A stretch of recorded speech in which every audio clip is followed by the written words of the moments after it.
Also breaking tonight, Israel firing new and intense airstrikes toward Iran. This as we hear from an RIT student in Israel.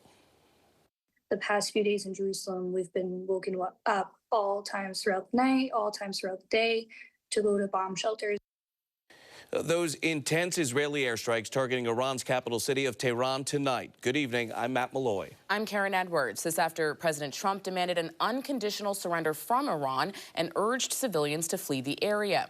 The U.S. is also considering a possible military strike on Iranian nuclear facilities as the battle escalates between the two countries. So far, dozens have been killed. The State Department says it is working to ensure the safety of Americans. Meantime, an RIT student is currently in Israel. 13 WHAM Stephen Pappas spoke with a woman about what she's been seeing. Stephen, good evening.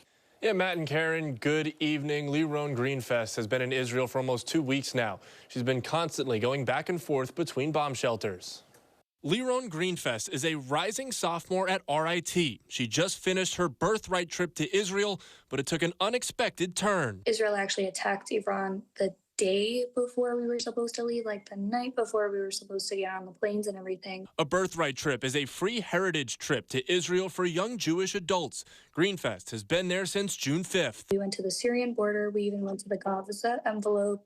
We went to all sorts of different places around Israel to learn a little bit about history, culture, and just get to know this land. Her Birthright group was supposed to return this past Sunday, but after Israel and Iran ramped up missile attacks against each other, those plans changed. She's staying in Jerusalem for an internship this summer while her peers make their way back to the United States. I kind of learned what it's like to be here. I have a lot of friends who live in Israel, and I just could not fathom how they could be so calm while there are bombs dropping over them.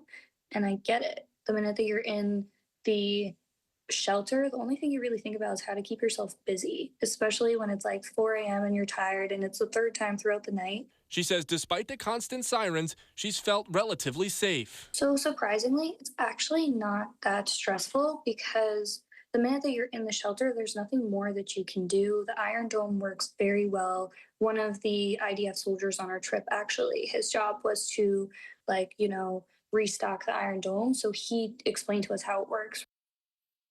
Greenfest internship program ends in August. That's when she plans to fly back to the States before classes start back up again at RIT. Karen, back to you.